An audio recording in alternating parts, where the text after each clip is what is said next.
옆사람 인사하겠습니다. 반갑습니다.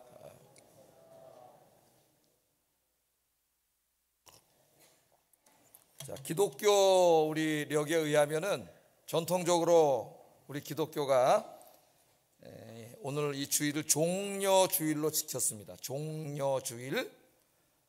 종려주일은 뭐 하는 주일입니까?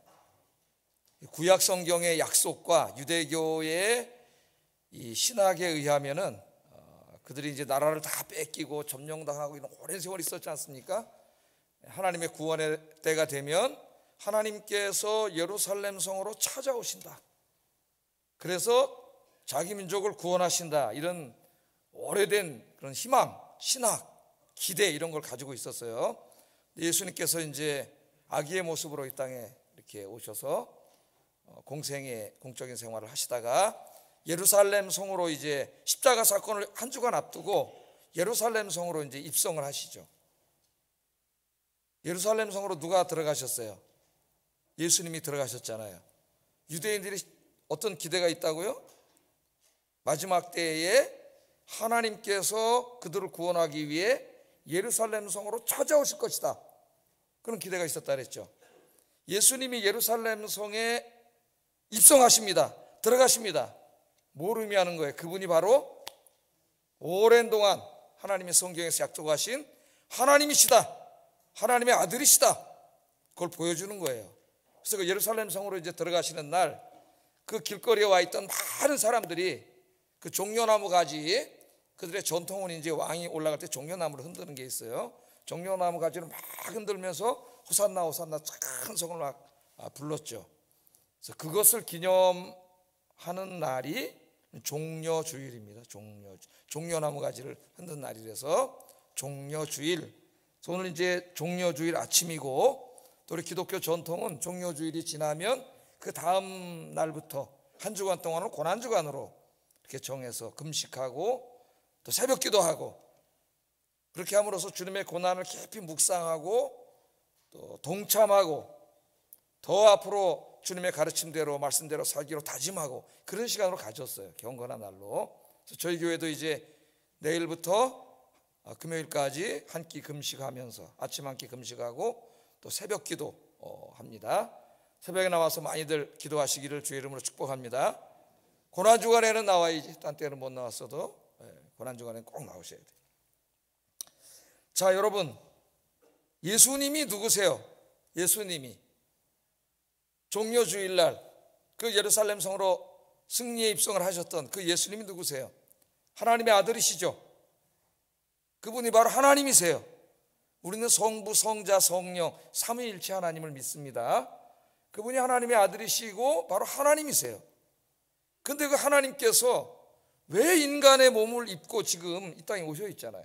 그것도 아기의 모습으로 이 땅에 오셔서 33년 동안을 이 땅에 계셔야 했습니까?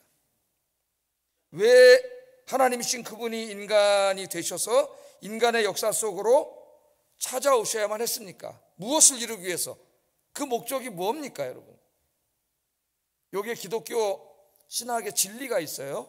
진리가. 예수님이 인간의 몸을 입고 이 땅에 오셔서 온 세상을 구원하시는 사역을 십자가에서 이제 담당을 하셨는데, 그 십자가를 통해 구원을 이루시는 예수님의 구원 사역을 성경에서는 다양한 은유로 설명을 하고 있어요. 다양한 은유. 근데 이제 특별히 그 예수님이 찾아오시는 날 누가복음 2장에 보면은 누가는 천사들의 찬양을 통해서 예수님이 이 땅에 왜 오셨는지 거기에 찾아오신 목적을 이야기합니다. 한번 누가복음 2장 13절 14절 한번 읽어보겠습니다. 시작.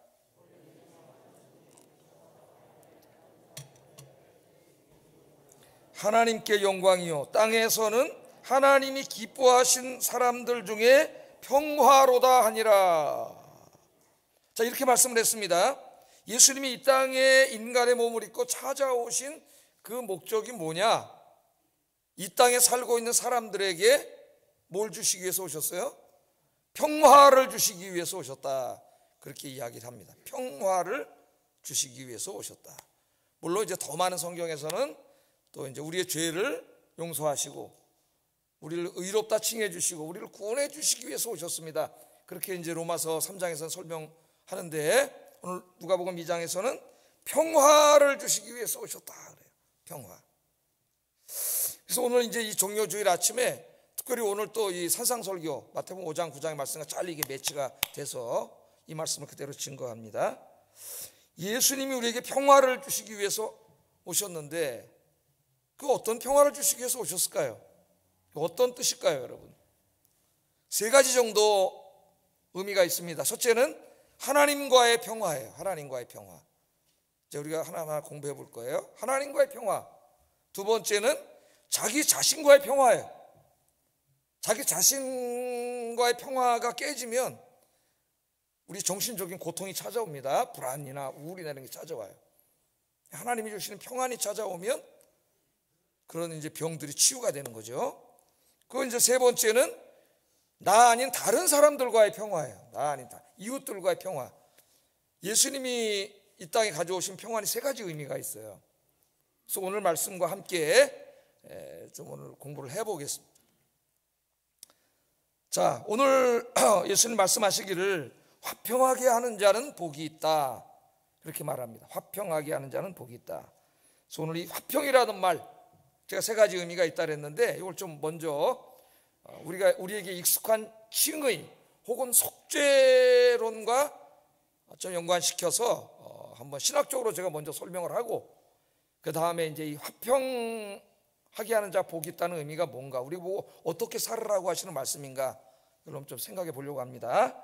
자, 먼저 칭의 혹은 속죄, 여기에 대해서 한번 생각을 해보겠어요. 자, 성경을 우리가 읽어보면은 예수님이 십자가의 죽음을 통해 이루신 구원을 설명할 때에 가장 빈번하게 사용하는 것이 칭의라는 개념입니다. 칭의 혹은 속죄. 자, 이 속죄는 어떤 의미예요? 예수님이 십자가에서 우리의 죄를 대신 짊어지시고, 인간의 모든 죄를 다 대신 짊어지시고, 우리가 받아야 될 죄값, 죄의 형벌을 예수님이 대신 받으신 거죠. 대신 받고 십자가에서 죽으셨습니다. 그렇게 하심으로 그 예수님을 믿는 사람들의 죄를 우리 하나님께서 어떻게 해주시는 거예요? 용서해 주시는 거죠. 사해 주시는 거예요. 그래서 예수님의 십자가의 죽음을 우리가 속죄의 죽음이라 그러죠. 속죄의 죽음. 예수님 자신의 잘못 때문에 죽은 것이 아니라, 오늘 역사가들이 말하듯이 로마의 정치범으로 죽은 것이 아니고, 온 인류의 죄를 대신 짊어지시고 우리 대신 예수님이 죽으신 거예요.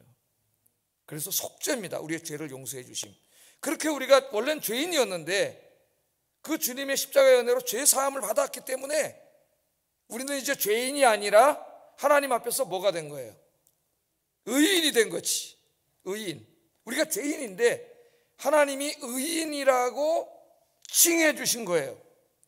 그래서 칭의라고도 해요. 칭의. 그러니까 속죄와 칭의는 같은 말이라 했죠. 같은 말.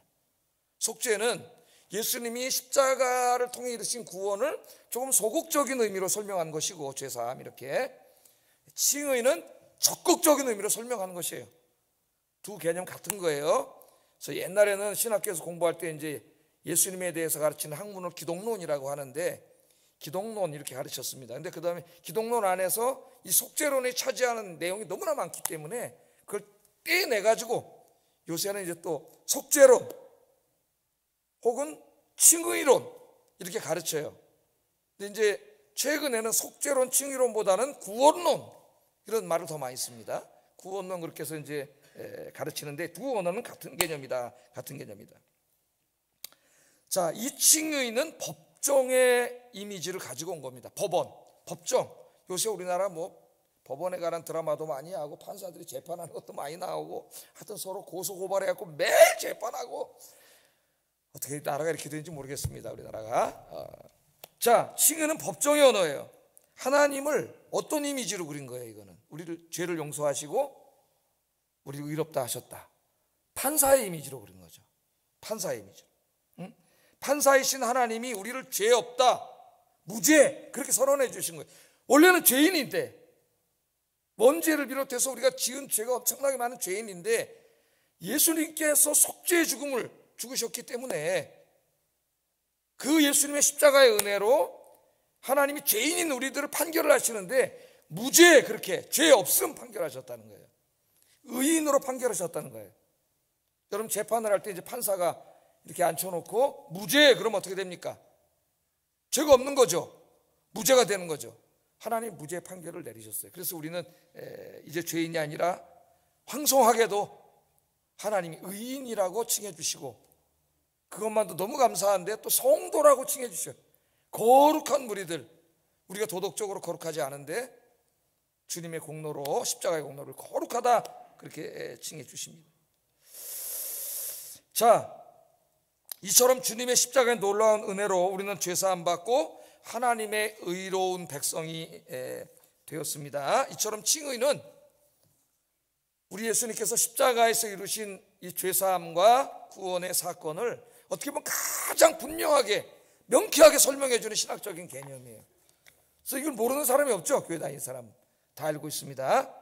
그러나 칭의 교리에 한계가 있어요. 한계가. 예수님이 십자가에서 이루신 그 구원의 풍성한 의미, 엄청나게 풍성한 의미가 있는데 그것을 충분하게 설명하지 못합니다. 이 칭의 교리만으로는. 우리의 죄를 사해 주셨습니다. 죄인이 우리를 의롭다 칭해 주셨습니다. 이처럼 하나님의 이 죄사함의 놀라운 은혜를 설명하는 데는 가장 탁월한 개념이면 틀림없지만 십자가의 구원의 의미는 이 정도만 있는 게 아니에요. 엄청난 축복이 있어요. 엄청난 축복이. 그래서 이 칭의만으로는 하나님이 베풀어 주신 십자가의 은혜를 충분하게 설명하지 못하기 때문에 하나님께서는 바울을 통하여 다른 개념으로 또 이 구원의 의미를 설명하게 하셨습니다. 다른 의미로. 자, 그 다른 개념이 뭐냐면은 바로 화평이에요. 화평. 오늘 예수님 설교하신 것도 화평케 하는 자는 그렇게 말하는데 화평이라는 개념입니다. 칭의가 법정적인 개념이라면 이 화평은 관계적인 개념이에요. 관계적인 개념. 그러니까 칭의 개념에는 법정의 어떤 공적인 이미지만 있을 뿐 하나님과의 개인적이고 인간적인 관계가 잘 나타나지 않습니다. 판사로서의 하나님이 십자가의 은혜로 너는 죄인이지만은 너의 죄를 사하노라, 널 의인이라 칭하노라, 이것이 있는데 예수님의 십자가를 통해서 이루신 구원의 그 축복은 그것만 있는 게 아니에요. 더 중요한 거는 하나님과의 관계가 회복되는 거예요. 관계가. 이 부분을 충분히 설명하지 못해요. 그래서 하나님께서는 이제 이 로마서 5장에서 바울을 통하여 구원의 의미를 칭의가 아니라 화해 혹은 화평이라는 의미로 설명하게 하셨어요. 여러분 로마서를 이렇게 쭉 읽다 보면은 1장과 2장은 모든 인간이 다 죄를 졌고 자기를 서민이라고 생각하는 유대인들조차도 다 죄인이라고 선언한 다음에 그 죄인들의 죄를 예수님이 십자가에 죽으심으로 사해 주시고 용서해 주시고 의롭다 칭해 주셨다는 내용이 나와요. 또 5장에 가면은 칭의라고 하는 속죄라는 개념을 사용하지 않고 예수님의 십자가를 다시 설명하면서 화평이라는 의미를 설명해요. 화평 혹은 화해, 이거 설명합니다. 자, 화평은 관계론적인 언어라 그랬죠. 그럼 한번 우리가 성경의 이야기, 성경의 우리 대서사, 이걸 우리가 한번 생각해 볼 필요가 있어요. 자, 하나님께서 아담과 하와를 창조하셨습니다. 하나님이 우리를 낳으신 거예요. 낳았다는 의미는, 성경에서 낳았다는 의미는 꼭 엄마가 아이를 낳아서 낳았다는 의미만 있는 게 아닙니다. 또 다른 의미가 있어요. 하나님이 인간을 창조하셨기 때문에 하나님이 우리를 낳으신 거예요. 하나님은 우리의 아버지 되시고 우리는 하나님의 자녀 된 거예요. 자녀. 부모와 자식 간의 관계보다 더 친밀한 관계는 없죠. 예? 그만큼 하나님과 우리의 관계가 아주 밀접하고 친밀한 관계였는데 인간이 죄를 짓고 타락을 했어요. 사탄에게 속아서 하나님 말씀을 거역했을 때 우리 인간이 죄인이 됐죠. 원죄를 갖게 됐는데 그 원죄를 갖게 되면서 죄인만 된 게 아니라 중요한 축복을 잃어버렸어요. 그게 뭐냐면 하나님과의 관계가 깨져버린 거예요. 그래서 죄진 다음에 어떻게 돼요? 인간이 에덴 동산에서 쫓겨나. 에덴 동산에서 살 때는 하나님 우리 아빠시기 때문에 화영검을 두셔가지고 우리 안전을 지켜주시고 거기에 온갖 풍성한 오곡백과를 다 주셔서 먹고 사는데 지장이 없이 풍성하게 영양가 있는 거 다 먹게 하시고 4대강이 흐르는 기름진 땅이 있고 보석으로 둘러싸여 있고 한 인간이 살기에 최적의 환경으로 하나님 만들어 주셨죠. 또 하나님이 함께 계시면서 영원한 생명을 매일 공급해 주시기 때문에 죽지 않아요. 영원한 존재로 우리가 그렇게 태어났는데 죄를 짓고 난 다음에 거기서 쫓겨났어. 하나님과의 관계가 깨지고 하나님으로 또 멀어지고 하나님과의 교통이 단절됐습니다. 그래서 우리 인간에게 뭐가 찾아와요? 생명의 근원이신 하나님이 생명을 공급해 주신 게 끊어졌기 때문에 죽음이 찾아오게 돼요. 죽음이. 원래 인간은 죽지 않습니다. 영원한 존재로 만들어졌는데 죽음이 찾아왔죠. 나중에 이제 여러분들은 다시 영원한 생명을 얻게 돼요. 그래서 영생하는 거예요. 예수 믿고 구원받은 사람. 죽음이 찾아왔어요. 제가 이 꽃으로 설명을 여러 번 해드렸죠. 이 꽃이 원래 저기 뿌리에 딱 이렇게 박혀 있을 때는 땅으로부터 자양분도 받고 이렇게 딱 수분도 공급받아서 거기 살지만은 이게 딱 꺾여서 여기 와서 있으면 잠깐 동안 여기 수분 때문에 살아있는 것 같지만은 잠시 후면 말라서 죽는 거죠. 또 물고기도 물에서 딱 사는데 물이 싫어서 폴짝 뛰어나와 버렸어. 그럼 잠깐 동안은 헐레벌떡 펄떡펄떡 하면서 살아있지만 잠시 후면 죽는 거예요. 우리 인간도 마찬가지예요. 하나님 떠난 인간은 이미 생명의 근원에서 끊어졌기 때문에 잠시 동안 나와서 이렇게 사는 것 같지만 100년도 채 살지 못하고 죽어요. 불행한 존재가 된 거죠. 그런데 죽음만 있는 게 아니에요. 이 살아가는 100년 동안도 온갖 질병이 또 우리에게 찾아오게 되었어요. 생명이 공급되지 않기 때문에 질병이 찾아오고 또 살아가는데 모든 우리를 고통스럽게 하는 실질적인 고통이 다 우리에게 찾아오게 됐어요. 이게 왜 다 생겼냐면은 생명의 근원이신 우리 아빠 하나님과 관계가 깨졌기 때문이에요. 관계가. 그 다음부터 하나님이 어디 있냐 그러고 창세기를 계속 읽으면 4장부터 살인을 하고 하나님 어디 있냐 그러고 죄 짓고 폭력을 행사하고 계속 죄를 지면서 하나님과 원수로 살았죠. 인간이. 그게 우리 인간의 역사입니다. 여러분. 인간의 역사에 아무리 무슨 4차 산업혁명을 일으키고 과학기술을 개발하고 발전시키고 경제가 발전하고 뭐 이렇게 떠들어대지만 결국 인간은 아버지 하나님으로부터 떨어져 나온 탕자예요. 탕자. 그 생명이 유한한 자, 불행한 자, 절망에 빠진 자가 인간입니다. 여러분. 그런데 예수님께서 십자가에서 우리의 모든 죄를 대신 짊어지시고 죽으심으로 우리의 죄를 사해 주셨을 뿐만 아니라 우리의 죄를 사해 주시면서 하나님이 깨어진 우리와의 관계를 회복시켜 주셨어요. 회복시켜. 그래서 다시 하나님 우리의 아빠가 되어 주시고 저와 여러분은 하나님의 자식이 됐어요. 아들이 되고 딸이 되게 해주셨어요. 이게 바로 하나님과 화평을 이룬 거예요. 화평. 로마서 5장 1절 한번 읽어보겠습니다. 시작.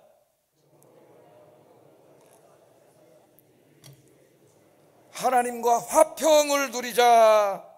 그리스도 그러므로 우리가 믿음으로 말미암아 의롭다함을 받았잖아. 3장에서 이미 로마 설명했죠.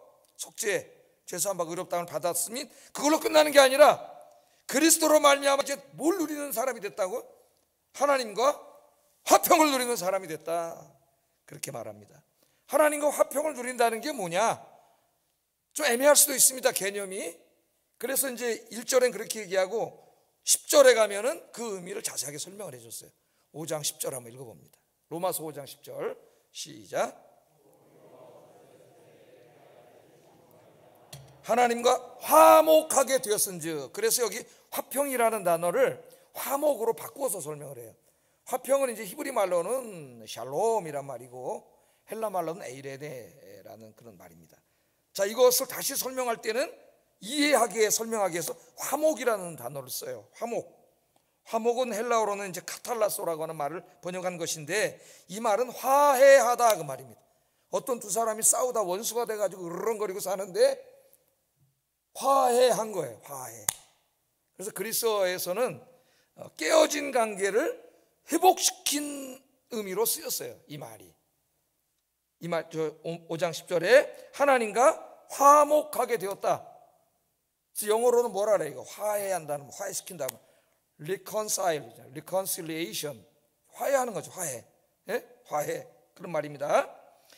하나님의 구원의 은혜를 설명할 때 이 화해라는 개념을 사용한 사람은 바울이 유일해요. 신약 성경에서 바울 서신에 유일하게 나옵니다. 다른 어떤 신약 성경에도 하나님의 구원의 은혜를 설명할 때 화해라는 개념을 사용하지 않아요.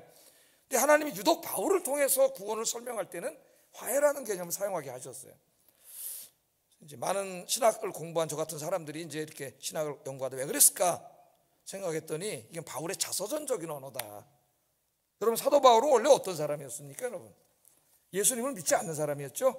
예수님을 이단이라고, 그리스도 이단이라고 생각했던 사람이에요. 그래서 예수님을 핍박하고, 사도행전에 보면 교회 다니는 사람들 핍박하고, 교회를 핍박하고, 예수 믿는 사람들 잡아다 감옥에다 가두고, 스데반을 돌로 때려 죽일 때도 증인으로 거기 서 있었고, 그것도 부족해서 저 다마스커스에 사는 그리스도인들 잡으려고 거기까지 갔던 사람이에요, 이 사도 바울이. 그런데 이제 그 예수님을 원수로 삼고, 하나님을 원수로 삼고 막 그렇게 살다가 다마스커스로 가는 길에 부활하신 예수님이 찾아오셨잖아요, 바울에게. 예? 바울아, 바울아. 그때는 이름이 바뀌기 전이니까, 사울아, 사울아, 네가 어찌하여 나를 이렇게 핍박하느냐? 누구십니까, 주님? 나는 네가 핍박하는 예수다. 그때 그 부활하신 예수님을 만나고 사도 바울이 깨닫게 됐어요. 아, 이 예수는 로마의 정치범으로 2000년, 그때는 2000년이 아니지, 불과 얼마 전에 로마의 정치범으로 십자가에서 죽은 그런 로마의 정치범이 아니고 온 인류의 죄를 다 대신 짊어지시고 십자가에서 우리 대신 죽으신 구약에서 예언한 하나님의 아들 메시아구나. 할렐루야. 그것을 깨닫게 됐어요. 근데 바울이 생각해 보니까 자기는 계속 하나님 앞에 원수로 살았는데 누가 먼저 화해의 손을 내미신 거예요? 자기가 내밀었어요? 여러분, 하나님과 원수가 됐다는 말은 하나님이 우리를 원수 삼았다는 게 아니에요. 하나님은 우리를 항상 사랑하셔요. 외아들을 주시기까지. 우리가 원수 삼은 거예요, 하나님을. 사탄에게 속아가지고 죄 짓고 하나님 없다 그러고 삿돼지라고 하나님 앞에 거역하고 자기 주장하고 하나님 앞에서 우상 숭배하고 돈을 하나님보다 더 사랑하고 막 그렇게 우리가 원수 삼은 거죠, 이 바울처럼. 그럼에도 불구하고 하나님께서 외아들을 보내주셨어. 외아들의 생명을 주셔서 우리에게 우리의 죄를 사하시고 화해의 손을 내밀어 주신 거예요, 화해의 손을. 그래서 이 하나님의 십자가의 구원을 성경에서 또 다른 말로 하나님의 사랑이라 그래요. 사랑. 요한 1서에서 3서를 보면 하나님의 사랑이라 그러죠. 하나님의 은혜라고도 하고 하나님의 사랑이라고 돼. 사랑. 하나님이 손을 내미신 거예요. 여기서 바울이 깨달은 겁니다. 아, 하나님의 이 구원이 단지 죄를 사해 주신 그 문제만이 아니라 그것만큼 더 중요한 게 뭐냐면 죄를 사해 주심으로 하나님과 깨어진 우리의 관계를 회복시켜 주셨구나. 그래서 바울이 뭐라 그래요? 이제 로마서 계속 읽다 보면 하나님을 아빠, 아버지라고 부르게 해주셨습니다. 그렇게 고백하죠. 나중에는 아빠, 아버지. 이 세상에서 제일 가까운 부모와 자식, 하나님 그렇게 해주셨습니다. 그렇게 얘기를 합니다. 오늘 그 하나님이 우리 아빠 되시고 우리는 하나님의 자녀되는 관계가 회복됨, 거기에서 오는 풍성한 축복을 이야기하는 것은 오늘 설교의 목적은 아니기 때문에 그 부분은 얘기하지 않겠어요. 하여튼 하나님 여러분의 아빠 노릇을 해주세요. 이제 여기서 우리가 살펴봐야 될 것은 하나님 자신이 하나님을 향하여 끊임없이 원수로 살아가고 있는 인간들을 구원하기 위해서 하나님 자신이 능동적으로 적극적으로 손을 내미셨다는 거예요. 깨어진 우리의 관계를 다시 화해시켜서 하나님의 자녀로 삼아서 구원시켜 주시려고 하나님 가만히 팔짱만 끼고 계신 게 아니라는 거예요. 하나님 팔짱 끼고 계시고 어서 오너라 그런 게 아니에요. 저 이슬람교처럼 알라처럼. 하나님이 적극적으로 능동적으로 활동하셨고 그 성자 하나님께서 인간의 몸으로 우리와 화해하기 위해서 찾아오셨음. 그것을 성경은 이야기하고 있습니다. 하나님은 화평하게 하시는 하나님이다. 그래서 우리에게 말씀해 줍니다. 그렇기 때문에 하나님의 자녀들은 당연히 화평하게 하는 삶을 살아야 돼요. 화평하게 하는 삶을.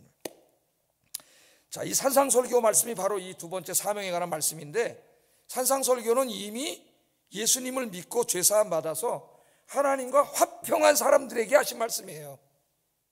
관계가 이미 회복된 사람들, 그런 사람들에게 하신 말씀입니다. 자, 그러면 여러분 스스로가 하나님과 화평해서 나는 하나님과 화목한 사람이야, 구원받은 사람이야, 그거 어떻게 할 수 있습니까, 여러분? 어떻게 알아요? 예수님이 이렇게 말씀하셨어요. 누가복음 14장 27절 읽어보겠습니다. 시작.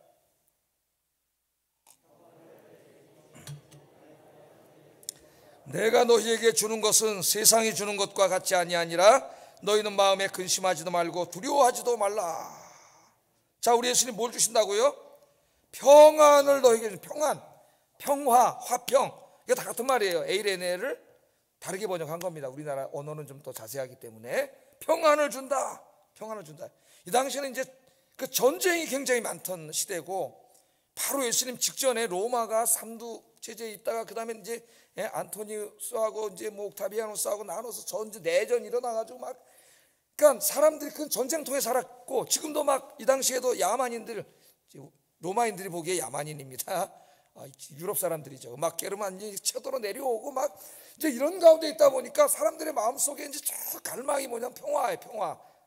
그래서 이 에이레네라고 하는 헬라 말에는 전쟁이 없는 상태를 평화라래요. 평화. 근데 오늘 예수님 뭐라 그러시냐면은 내가 너에게 주는 평화는 세상에 주는 것과 같지 않아.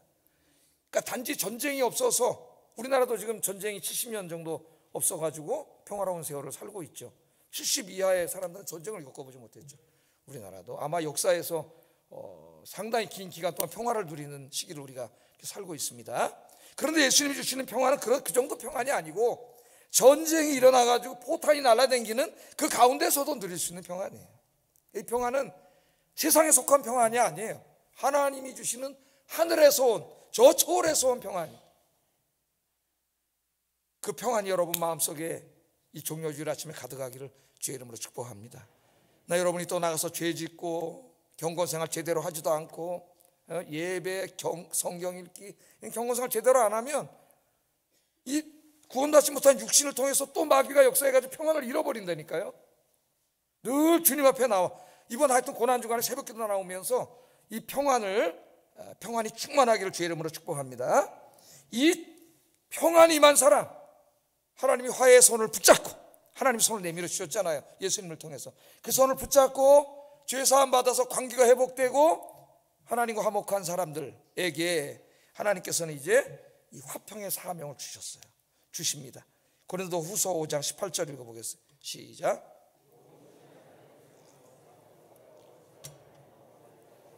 또 우리에게 화목하게 하는 직분을 주셨으니, 거기다 줄쳐놓으세요. 화목하게. 목사에게만 주셨습니까?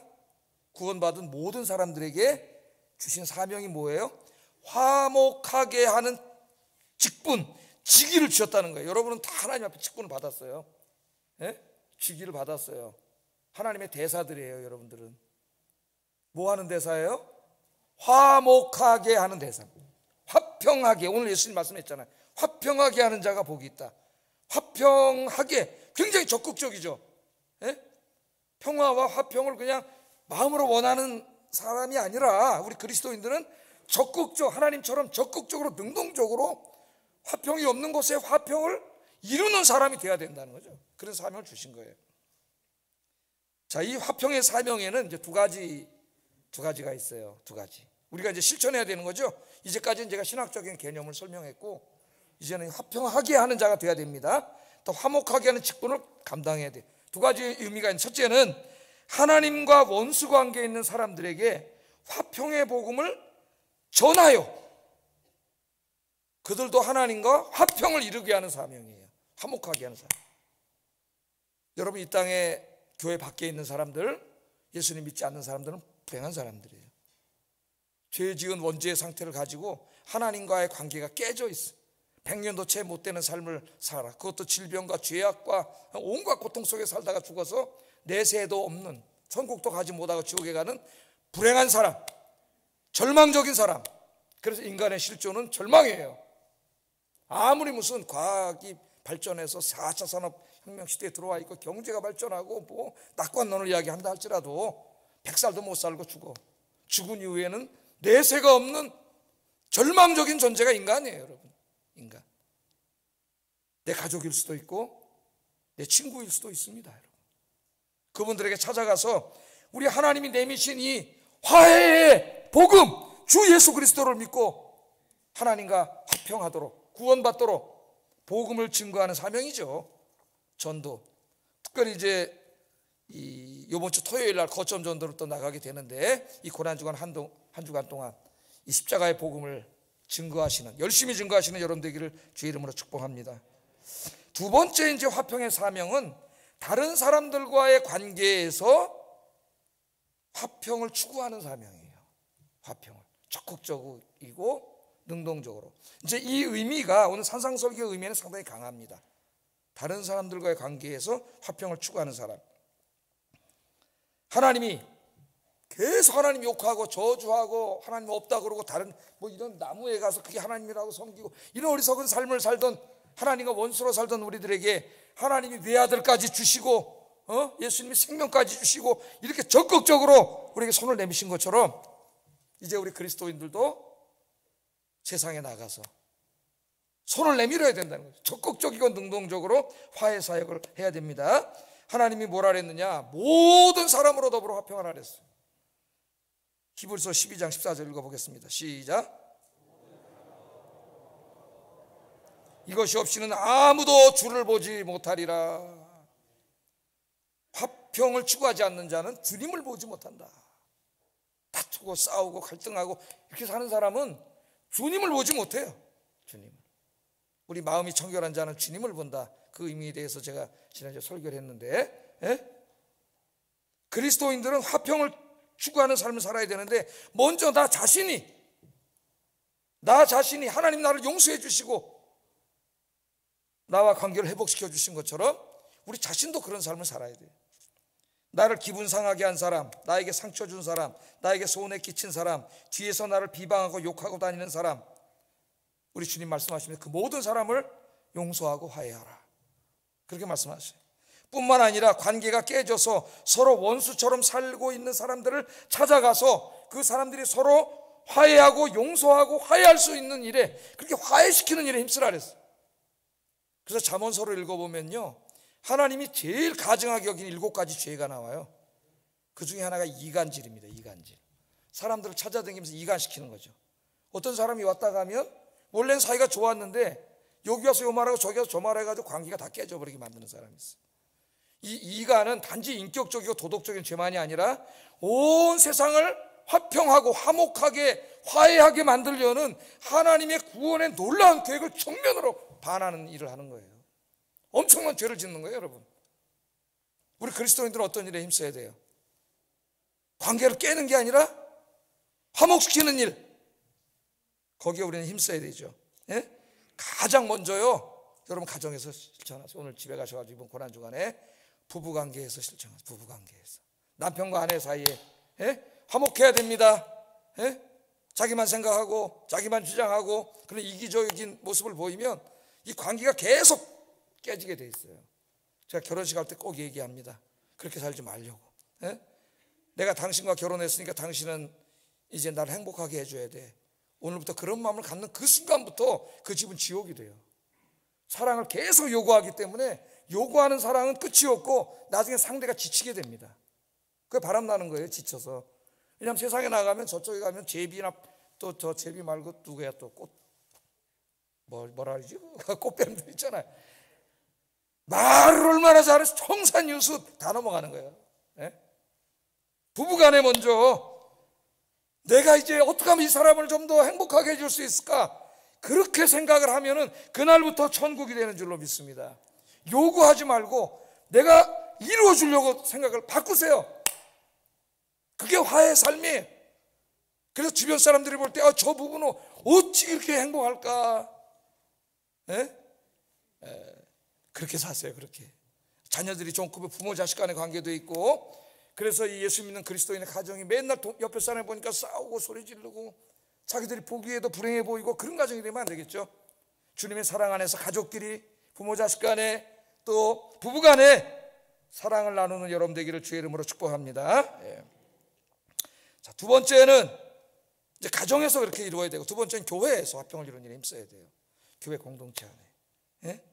바울은 로마 교회에 보내는 편지에서 아주 작은 차이 때문에, 조그만 신학적인 차이, 그런 차이 때문에 서로 갈등하고 화목하지 못하는 고린도 교인들에게 이렇게 편지했습니다.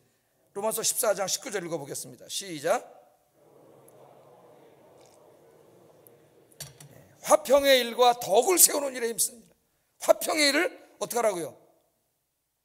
힘쓰라 했잖아요. 힘쓰라고. 힘써서 노력하라는 거예요. 화평. 여러분, 이 갈등은요 다 큰 일에서 시작되지 않습니다. 아주 작은 일에서 시작돼요. 조선시대 그 당파 싸움도 언제 시작됐는지 아십니까 여러분? 그 이조 정랑이라고 하는 한 정오품 정도 되는 별로 높은 직위도 아니에요. 근데 이제 물론 인사권을 좌지우지할 수 있는 직위인데 그걸 누가 하느냐 가지고 의견이 나뉘었다가 거기서 당파 싸움이 시작된 거예요. 모든 갈등, 이런 뭐 노회총의 갈등을 보면 아주 사소한 문제 시작이에요. 마귀가 그렇게 해요. 그 사소한 문제 갖고 한두 사람이 이렇게 서 있다가 그 양옆으로 우르륵 붙어가지고 당파가 되고 싸우는 거예요. 그동안에 감정도 다 섞이고 이래가지고 이제 막 싸우는 거예요.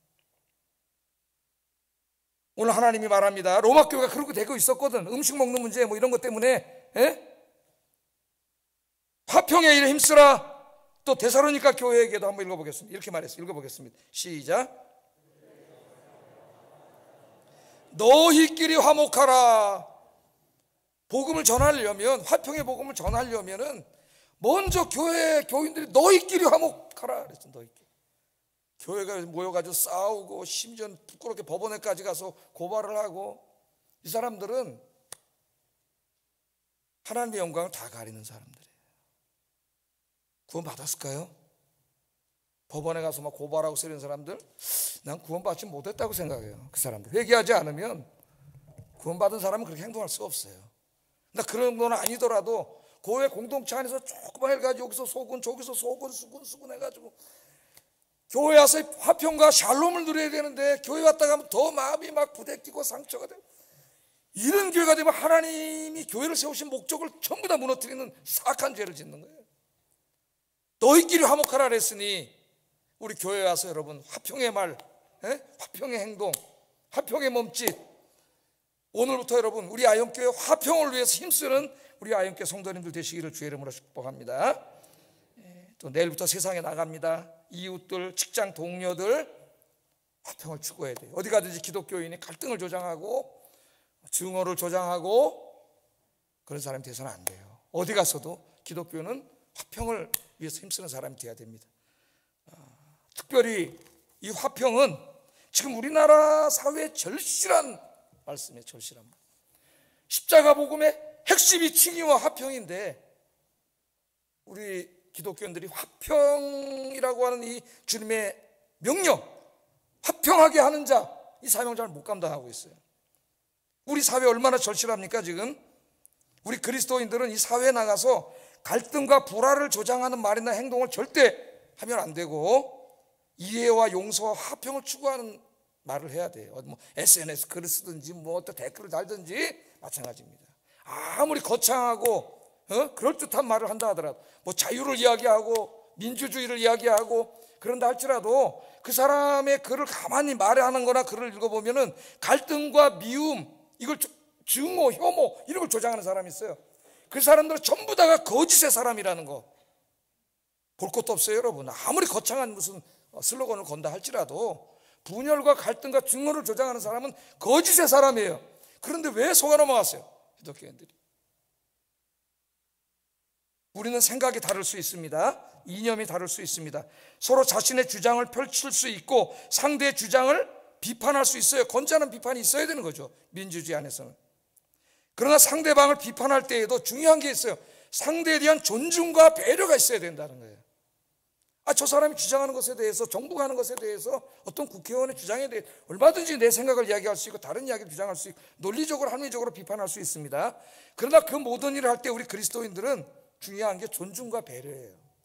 존중과 배려. 존중과 배려가 없으면 그들이 그렇게 주장하는 자유와 민주는 존재할 수가 없습니다. 그래서 우리나라에는 정치는 없고 정쟁만 있는, 네 편 내 편만 있는, 한 사람 한 사람의 국민은 너무나 훌륭하신 분들인데 정치 문제만 가면은 이 세계에서 제일 저급한 민족이 돼요. 정말 이런 민족이 없어요. 이렇게 맹목적인 사람들이 없어요. 지금 절반으로 갈라져 가지고 서로 욕하고 싸우고 뭘 원수 줬다고 한 번 얼굴도 안 본 사람들끼리 그렇게 살고 있지 않습니까 여러분? 나라가 완전히 두동강난. 이 어느 때보다도 화평하게 하는 자는 복이 있다는 주님의 말씀을 더 적극적으로 우리 기독교인이 실천해야 돼. 뭐 신부라고 하는 사제들이 또 목사라고 하는 사람들 길거리에 나와가지고 갈등과 분열을 조장한 그런 사람들은 다 거짓이에요. 정치꾼이지 신부하고 목사하고 상관없어요. 왜? 우리 주님의 복음의 핵심은 화평이에요. 화목이에요. 이걸 여러분 절대 잊지 마세요. 오늘 설교를 마치면서 제가 이 화평에 대해서 설교할 때마다 꼭 생각나는 기도를 하나씩 읽어드리는데 성프란체스코의 기도입니다. 그래서 여러분 이제 기도를 많이 하시는데 기도는 물론 내 마음에 있는 걸 하나님께 이야기하는 게 본질이에요. 그러나 우리의 기도가 좀 성숙할 필요도 있어요. 그래서 이제 성경에 나오는 예수님의 기도나 요한복음 17장 같은 또 바울의 기도나 이런 걸 읽으면 거기에 기도의 폭과 넓이와 기도의 관심들을 배울 수 있고요. 또 기도 책들을 묶어놓은 게 있어요. 성인들의 기도. 그런 기도를 읽으면 여러분의 기도가 더 풍성해지고 넓어질 수 있습니다. 기도도 성숙해야 돼요 여러분. 오늘 성프란체스코의 기도를 한번 보면 평화를 위해서 이렇게 기도를 했어요. 예수님의 말씀을 너무나 잘 이해하고 있는 거죠. 주여 나를 평화의 도구로 써주소서. 미움이 있는 곳에 사랑을, 상처가 있는 곳에 용서를, 분열이 있는 곳에 일치를, 의욕이 있는 곳에 믿음을 심게 하소서. 주여 나를 평화의 도구로 써주소서. 오류가 있는 곳에 진리를, 절망이 있는 곳에 희망을, 어둠이 있는 곳에 광명을, 슬픔이 있는 곳에 기쁨을 심게 하소서. 위로받기보다는 위로하며, 이해받기보다는 이해하며, 사랑받기보다는 사랑하며, 그렇게 살다가 죽은 후엔 주님을 온전히 믿음으로 영생이 있기 때문이니 주여 나를 평화의 도구로 써주소서. 얼마나 위대한 기도예요 여러분. 이 안에 이 사람의 깊은 신앙이 담겨있지 않아요? 신앙생활을 너무 가볍게 그냥 폴딱폴딱 그렇게 하지 마세요. 주님의 말씀을 깊이 묵상하면서 여러분들도 이 평화의 기도를 드릴 수 있기를 주의 이름으로 축복합니다. 오늘부터 평화의 도구가 되는 겁니다 이제. 예? 그래서 이번 주 고난주간 한 주간 동안 하루에 한 번씩 인터넷 유튜브에 들어가서 숭실고등학교 남성합창단 OB팀이 있어요. 이 팀이 부르는 평화의 도구를 제일 좋은 것 같아요. 내가 볼 때는 하루에 한 번쯤 들어보세요. 들어보면서 종료주일날 들은 말씀을 기억하고 여러분 가정에서부터 우리 교회 공동체 안에서 우리 대한민국 사회 안에서 평화를 위해 힘쓰시는 여러분 되기를 주의 이름으로 축복합니다. 그런 사람들은 어떻게 되느냐? 어떤 복을 받는다고요? 하나님의 아들이라 일컬음을 받을 것이며. 딸은 빠지나요? 딸도 들어간 거예요. 하나님의 아들, 하나님의 딸이라 일컬음을 받을 것이다. 어떤 사람이 진짜 예수 믿고 죄사함 받아서 의롭다 칭함을 받고 그 사람이 하나님과 관계가 회복된 사람인가 아닌가 그걸 보려면 그 사람이 어떤 삶을 살고 있고 어떤 말을 하고 있는가를 보면 돼요. 하나님의 자녀들은 어떤 말을 해요? 화평의 말을 해요. 어떤 행동을 해요? 화평의 행동을 해요. 그렇지 않은 사람은 하나님의 자녀를 할 수가 없어요. 물론 우리들은 완전하지 않기 때문에 목사인 저 자신부터도 때로는 화를 낼 때도 있고 부족하니까 그렇게 하는 거예요. 완전할 수는 없다 그랬죠. 산상설교는 100% 그런 사람이 되라고 요구하는 거 아니에요. 그럼 될 사람 없어요. 그 화평을 위해서 어떻게 하라고요? 힘쓰는 사람이 되라는 거예요. 자기 자신부터 애쓰고 힘쓰고 자기 말 하나로 누구에게 조금 화를 냈으면 회개하고 다시 화평을 위해서 힘쓰는 진정한 하나님의 아들 딸들 되시기를 주의 이름으로 축복합니다. 기도하겠습니다.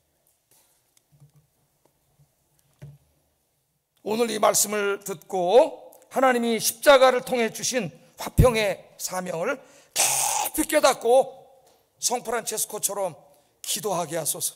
기도하게 하소서. 두 번째, 가정에서, 교회에서, 사회에서 화평을 위해 적극적으로 능동적으로 힘쓰는 삶을 살게 하소서. 기도하겠습니다. 사랑하신 아버지 하나님 감사합니다. 오늘 종료주일 이 아침에 주님께서 이 땅에 아기의 모습으로 오셨을 때 천사들의 찬양소리, 주님께서는 이 땅에 화평을 주러 오셨다는 이 놀라운 메시지를 오늘 증거했습니다. 아버지 하나님 감사한 것은 늘 하나님의 원수로 살았던 죄짓고 하나님 없다 그러면서 하나님 대적하고 살았던 저희에게 사랑의 손을 내미시고 화해의 손을 내미시고 외아들 예수 그리스도의 십자가의 죽음을 통해 우리를 구원해 주시고 죄사해 주시고 화목해 하신 것 하나님 감사합니다. 이제 하나님의 자녀가 되게 하시고 하나님이 우리 아버지가 되게 주신 것 하나님 감사합니다. 이 주님의 자녀가 됨으로써 하나님이 주시는 하늘의 평안이 우리 안에 가득하게 하시고 이 평안함 가운데 화평과 화목을 위해 힘쓰는 저희들이 되게 하소서. 먼저 나 자신의 삶 속에서, 나의 가정 속에서, 그리고 교회 공동체 안에서, 이 세상에서 화목해 하는 일에 힘쓰는 우리 아행교인들이 되게 하여 주시옵소서. 예수님 이름으로 기도드립니다. 아멘.